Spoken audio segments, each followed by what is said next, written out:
On today's show, I'm going to be pitting my D7000 against an iPhone 4S.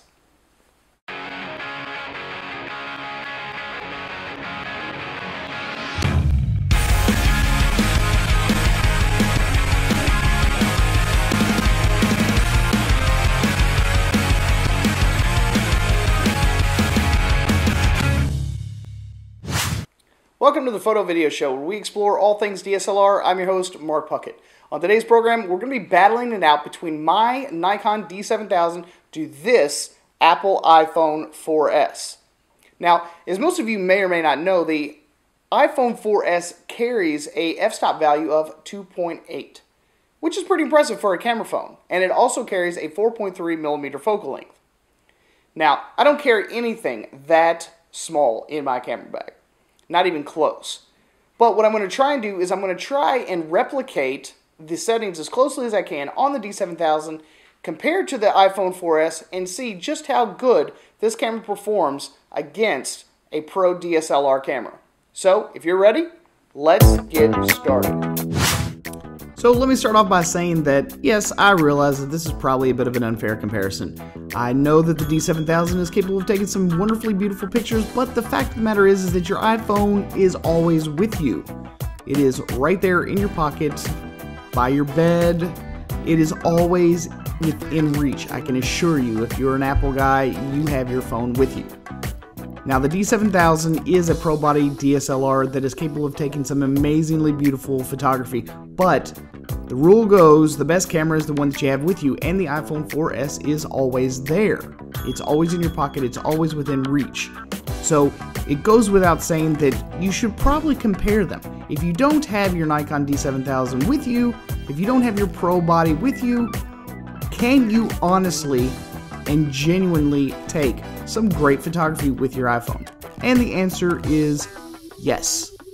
So the first thing I did was I wanted to take a piece of jewelry that my girlfriend makes, and I wanted to throw it on a bust line and take a couple of shots and see exactly how those stacked up in exactly the same lighting conditions.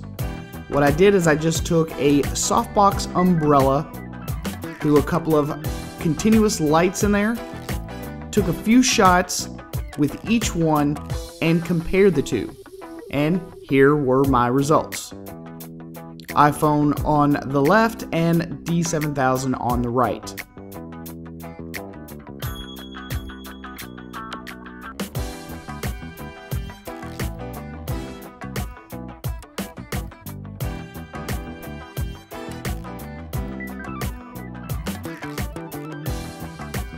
Now, of course, there are some smaller nuances between the two, mainly because I had a extremely nice piece of glass on that D7000, but the iPhone 4S stacks up extremely well. And I will say that I was thoroughly impressed with the output of these images. The second subject of this test is my trusty old witch. She's an ugly old hag, but she was there and I wanted to take a picture of her. So here is the iPhone again on the left and the D7000 on the right, under exactly the same lighting conditions. Two continuous light bulbs in a softbox umbrella. Yeah, like, I totally don't think that the iPhone 4S has a chance against this. Sorry. In this test, I actually used flash on, comparing the onboard flash, trying to show the difference between using the flash and just using a off-camera light.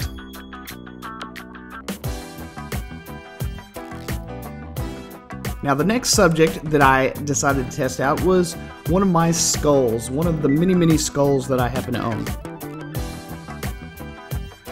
And again, I used flash on and flash off for these tests.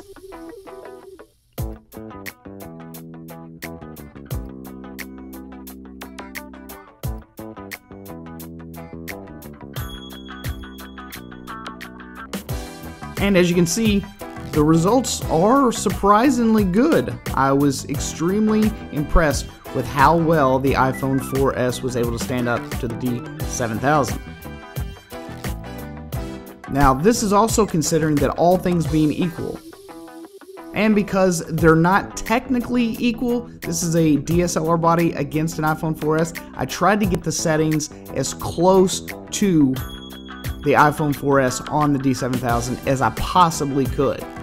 So what I did is I started off with a aperture value of 2.8. I put the camera in aperture priority so that everything else would auto adjust. And I put it at 2.8 because I knew that the D7000 could handle it, and I also knew that the iPhone 4S used a 2.8 f-stop value for it as well. So at the end of the day, the iPhone 4S's camera held up very, very nicely. It's not a pro DSLR and it doesn't have a large sensor, but it is important because you have this on you 9/10 of the time, aside from sleeping, and some of you even sleep with your phones.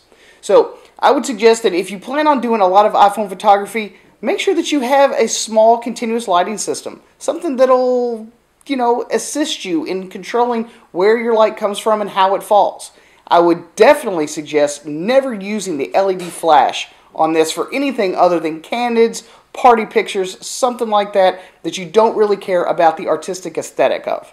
So, thanks for stopping by. I hope this information came in handy and useful. So please follow us on Facebook, Twitter, be our pals, be our friends. And don't forget to comment, rate, and subscribe. Thanks again for stopping by the Photo Video Show. I'm your host, Mark Puckett. We'll see you guys again next time. See ya.